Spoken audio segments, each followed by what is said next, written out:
तो पुण्यात्माओं, बात चल रही थी हमारी इष्ट और गुरु को लेके, और इष्ट और गुरु के बीच की जो खाई है वो जब तक हम नहीं मिट लेंगे, जब तक नहीं मिट जाएगी, और वो खाई मिटेगी तर्क वितर्क से, परमात्मा के सत्संग सुनने से, परमात्मा के सत्संगों पे, उनके कहे गए वचनों पे गहनता से विचार करने से।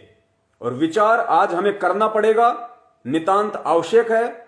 और वही विचार करवाने के लिए परमात्मा ने अपने सत्सेवक बच्चों को शंका समाधान प्रोग्राम के लिए चुना है, निमित्त बनाया है। अब देखिए, सतगुरु रामपाल जी महाराज जी, जैसा कि हम सभी जानते हैं कि आज एक भगत की भूमिका में हैं, वे सतगुरु की भूमिका में हैं, और परमात्मा तो स्वयं है ही हैं। हम रोज नित्य नियम में परमात्मा की वाणी भी पढ़ते हैं कि साहिब से सतगुरु भय और सतगुरु से भय संत, और धर धर विशाल वेश अंग खेलय आदि और अंत।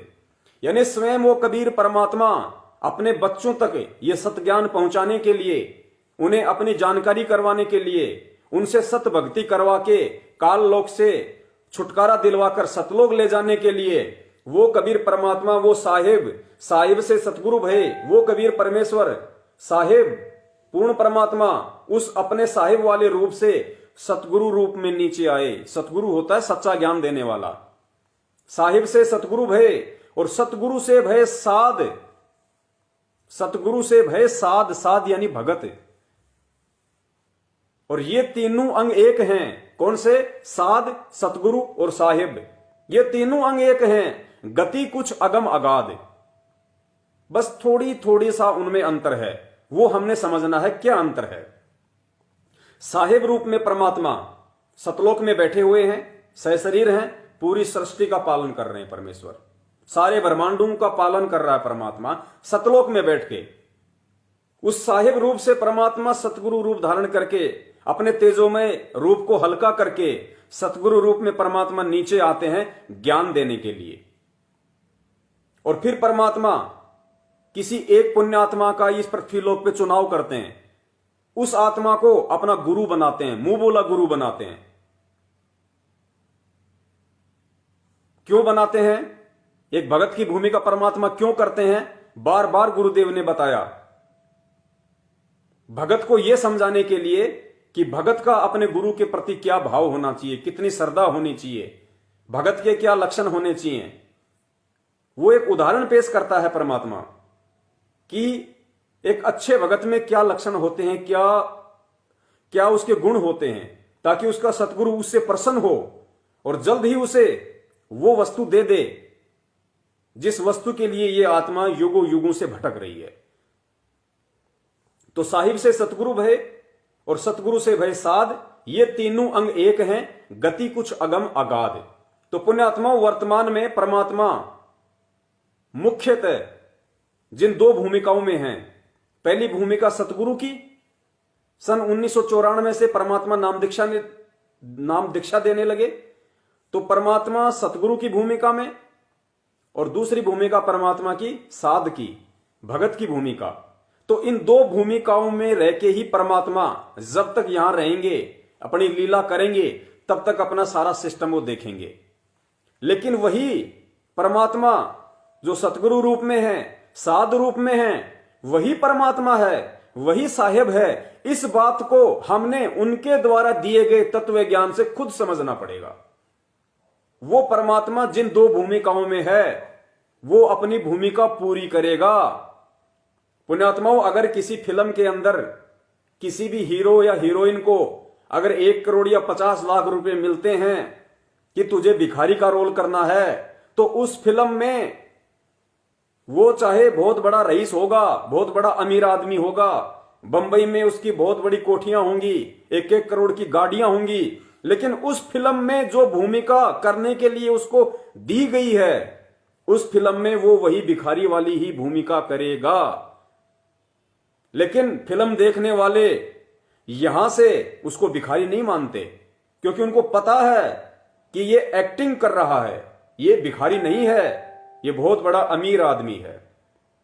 तो पुण्यात्माओं, ठीक इसी प्रकार आप और हमने इस बात को समझना पड़ेगा कि जो इस पृथ्वी पे वर्तमान में हमारे सतगुरु की भूमिका में है, स्वयं एक भगत की भूमिका में है, वो केवल भगत और सतगुरु ही नहीं है, वो स्वयं कबीर परमात्मा है।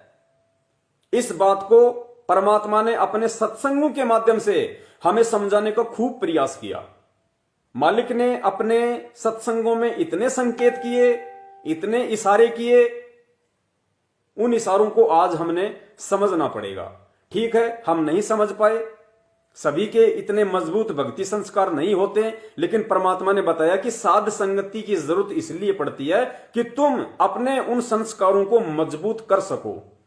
बरवाला आश्रम में जब परमात्मा सत्संग किया करते थे, सत्संग के बाद में सभी भगत भाई बहन आपस में बैठ जाया करते थे, हरि चर्चा करते थे, परमात्मा की महिमा का गुणगान किया करते थे। उसको साध संगति कहते थे। उससे भक्तों का मनोबल बढ़ता था, विश्वास बढ़ता था, दृढ़ता आती थी भक्ति भगवान पे, गुरु जी पे। एक विश्वास पैदा होता था, एक उमंग पैदा होती थी भक्ति के लिए। तो वही साध संगति आज चल रही है, और आज इस साध संगति की विशेष आवश्यकता है, क्योंकि पिछले 6 वर्षों से परमात्मा शरीर रूप में हमारे से दूर है। तो वो सभी आत्माएं आपस में जीवित रहें, एक दूसरे से जुड़ी रहें, भक्ति और भगवान पे विश्वास बना रहे।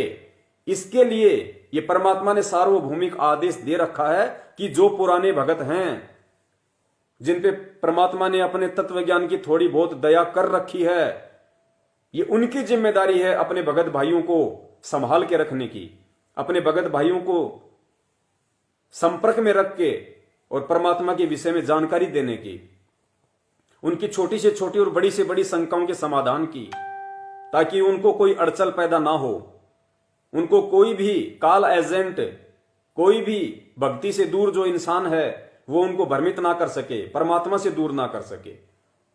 तो कितने इशारे किए परमात्मा ने, आज उन्हीं इशारों के बारे में हम बात कर रहे हैं। और इस वीडियो को आपने विशेष तौर से देखना जरूरी है। दास ने पहले ही कह दिया कि ये वीडियो भले लंबा हो सकता है, लेकिन इस वीडियो को आपने एंड तक देखना है और शेयर भी करते रहना है। और जब ये वीडियो समझ में आ जाएगा तो पुण्यात्मा इस वीडियो के अंत में जो फॉर्मूला है वो भी समझ में आएगा।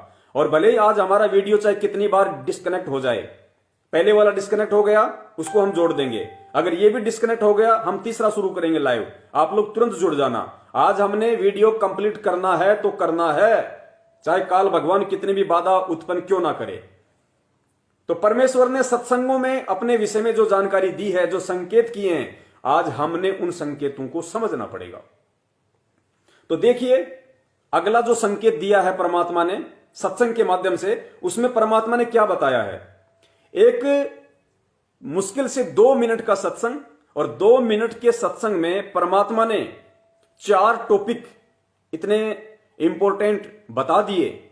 2 मिनट के सत्संग में 4 टॉपिक, और चारों के चारों टॉपिक ये साबित करते हैं कि परमात्मा के क्या लक्षण हैं, परमात्मा के क्या गुण होते हैं, और परमात्मा कौन है। पहला परमेश्वर ने इसमें बताया कि अपनी महिमा बताने के लिए परमात्मा को इस काल लोक में स्वयं ही आना पड़ता है। जैसा कि पहले भी दास ने बताया था कि उस परमात्मा के अलावा जो सबसे ऊपर है, और गुरुजी ने क्या बताया हमें गीता जी पढ़ाते समय, कि बेटा कभी भी अपने बाप की डेट ऑफ बर्थ नहीं बता सकता, और बेटे को उसके बाप की डेट ऑफ बर्थ उसका दादा बताता है। तो पुण्यात्माओं, वो सबका जो दादा है कबीर परमेश्वर, जो सबसे ऊपर है, जिसकी जानकारी किसी को नहीं है, तो उसकी जानकारी यहां का कोई भी प्राणी नहीं दे सकता है। उस दादा ने स्वयं ही यहां पे आके अपनी और अपने विधान के विषय में जानकारी देनी पड़ती है। पहला टॉपिक इस ऑडियो में ये। तो इस टॉपिक से साबित होता है कि आज अपने द्वारा रची गई सृष्टि की जानकारी देने के लिए स्वयं वो दादा इस पृथ्वी पे आया हुआ है। किसका दादा? ब्रह्मा विष्णु महेश जी का दादा, क्योंकि ब्रह्मा विष्णु महेश जी की उत्पत्ति काल से हुई है, और काल का बाप कौन है? कबीर परमात्मा। इसलिए परमात्मा ने दादा कहा कि कौन ब्रह्मा का पिता है, कौन विष्णु की मां, शंकर का दादा कौन है? तो शंकर का दादा कौन? कबीर परमात्मा। तो पुण्यात्मा, वो दादा ही अपने विषय में यहां जानकारी दे सकता है, उस लोक की, सतलोक की, अपने द्वारा रची गई सृष्टि की। आज वो दादा स्वयं सतगुरु रामपाल जी महाराज जी के रूप में इस पृथ्वी पे प्रकट है, मौजूद है। केवल तत्व ज्ञान रूपी आंखों से उन्हें पहचानने की जरूरत है। पहला टॉपिक ये। दूसरा टॉपिक इसमें है कि परमात्मा मानव शरीर में आता है। गुरुदेव ने भी बताया कि परमेश्वर जब भी यहां आते हैं तो एक मानव का चोला धारण करते हैं। फिर परमात्मा यहां क्या बता रहे हैं इस ऑडियो में, हमें समझाने के लिए कि भाई जब परमात्मा इस लोक में एक मानव शरीर धारण करके आता है तो हम जो जीव हैं हम उस परमात्मा को मानव ही समझ लेते हैं। तो पुण्यात्माओं, ये गलती आज 70% संगत कर रही है। परम पूज्य सतगुरु रामपाल जी महाराज जी जो एक मानव रूप में आए हुए हैं, उनको मानव समझकर, कहते हैं ना, गुरु को मानुष जोग ने करे चरणामृत को पान, ते नर नरक में जाएंगे जन्म जन्म होए समान। और गुरु मानुष कर जानते वो नर कहिए अंध, ओए दुखी संसार में आग गए यम की फंद। ये वाणियां आदरणीय गरीबदास जी महाराज जी ने बोली हैं। और वाणियां क्यों बोली हैं? वाणियां इसलिए बोली है कि जब वो परमात्मा इस पृथ्वी पे आएगा एक मानव शरीर में, तो कुछ जो आत्माएं हैं जो अज्ञानता में, मूर्खता में, नादानी में, देखा देखी में उस परमात्मा को मानुष समझेंगी, अपने जैसा मनुष्य समझेंगी। तो पुण्यात्माओं, ये गलती अब हमने नहीं करनी है। तो परमेश्वर यहां इशारा कर रहे हैं इस ऑडियो में कि परमात्मा जब यहां आते हैं तो मानव शरीर धारण करके आते हैं, लेकिन हम उनको एक मानव ही मान लेते हैं। दैट्स मीन अब हमने उनको मानव मानने की भूल नहीं करनी। ये परमात्मा इस ऑडियो में समझाना चाह रहे हैं, जो आगे आप सुनेंगे। तीसरा पॉइंट इस ऑडियो में है कि परमात्मा अजन्मा होता है। अजन्मा मतलब परमात्मा का कभी किसी मां से जन्म नहीं होता। सतगुरुदेव जी अपनी तरफ इशारा कर रहे हैं इस ऑडियो में कि परमात्मा अजन्मा होता है, स्वयंभू, स्वयं प्रकट होता है। आगे परमात्मा ने बताया कि संत भगत भी होता है और संत रूप में परमात्मा भी आ जाता है। मतलब परमेश्वर ने यह बताया कि संत रूप में जो संत होते हैं वो भगत को भी कहा जाता है संत। और साथ ही गुरुदेव क्या कह रहे हैं कि भाई संत रूप में परमात्मा भी आ जाता है। तो आज हम क्या कहते हैं? संत रामपाल जी महाराज, संत रामपाल जी महाराज। तो भाई उस संत रूप में आज वो परमात्मा आया हुआ है। भाई मैं आया हुआ हूं, ये परमात्मा हमें समझाना चाह रहे हैं। अब सुनिए आप ये ऑडियो, और इस ऑडियो में जो 4 टॉपिक हैं दास एक बार दोबारा से रिपीट कर देता है ताकि जब आप ये ऑडियो सुनोगे तो आपको ध्यान रहेंगे। और पुण्यात्माओं, परमात्मा का कोई भी शब्द अनायास नहीं होता, ये पूर्ण परमात्मा है। परमात्मा अगर सौपन में भी कोई शब्द निकाल रहा है तो पुण्यात्मा वो गहरा शब्द है। अनायास परमात्मा एक शब्द भी नहीं निकालता। तो परमात्मा के जब हम सत्संग सुने तो हमने एक एक शब्द को गहनता से सुनना है। 4 टॉपिक। सबसे पहला टॉपिक है अपनी महिमा बताने के लिए इस काल लोक में स्वयं आते हैं। नंबर 2, परमात्मा मानव शरीर में आता है और हम मानव ही मान लेते हैं। नंबर 3, परमात्मा अजन्मा होता है। नंबर 4, संत भगत भी होता है और संत परमात्मा भी संत रूप में आ जाते हैं। सुनिए ऑडियो।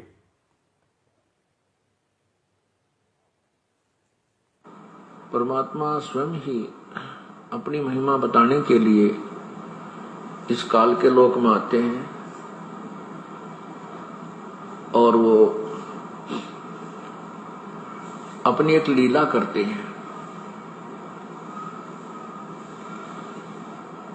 परमात्मा अजन्मा है, कभी परमेश्वर का कोई जन्म नहीं होता। जब भी वो इस काल के लोक में आते हैं वो सहज शरीर आते हैं और सहज शरीर ही चले जाते हैं। यहाँ कुछ समय के लिए एक मानुष जैसी लीला करते हैं,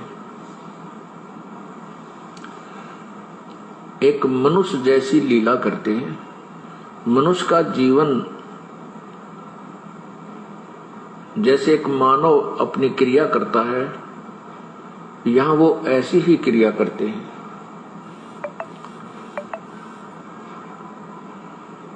तो उस समय हम उसको केवल एक मनुष्य जान लेते हैं, हम उन्हें भगवान नहीं मानते। भगवान हम क्यों नहीं मानते? परमात्मा किस लिए नहीं मानते? क्योंकि हमारे को ज्ञान गलत बताया हुआ होता है। हमारे को ये बताया हुआ होता है कि परमात्मा निराकार है, वो सर्वव्यापक है, कण कण में विद्यमान है। परमात्मा मनुष्य शरीर में नहीं होता। इसलिए हम परमात्मा जब आते हैं तो उसको एक मानव ही मान लेते हैं, दूसरा नाम उसका संत या भक्त रख लेते हैं। संत मनुष्य भी होते हैं और संत की भूमिका में प्रभु भी आ जाते हैं। अब क्या बताते हैं, संत भगत भी होते हैं और संत की भूमिका में परमात्मा भी आ जाते हैं। तो परमेश्वर यहां ये संकेत कर रहे हैं कि भाई संत की भूमिका में मैं आया हुआ हूं। पुण्यात्माओं, एक एक शब्द पे हमने गौर करना होगा और सत्संग ही वो आधार है, सत्संग ही वो मूल वस्तु है जिसके माध्यम से परमात्मा हमें सारी जानकारी देते हैं, अपनी पहचान करवाते हैं और दूसरा कोई माध्यम नहीं है। परमात्मा चाहते तो हमारी गर्दन पकड़ पकड़ के सतलोक भी दिखा सकते थे कि देख यहां से कितना अच्छा लोक है, तो हम मान जाते, लेकिन फिर वही बकवाद शुरू कर देते वहां पे। इसलिए परमात्मा को सत्संग करने की आवश्यकता पड़ती है, सत्संगों से आत्मा को निर्मल करने की आवश्यकता पड़ती है, आत्मा को अंतःकरण से साफ करने की आवश्यकता पड़ती है। और जब हम खुद जब तक उस सतलोक की तड़प अपने हृदय में नहीं बनाएंगे तब तक हम सतलोक में जाने वाले नहीं, हम वहां पे टिकने वाले नहीं। तो पुण्यात्माओं, सत्संग का एक एक शब्द बड़ा ही अनमोल।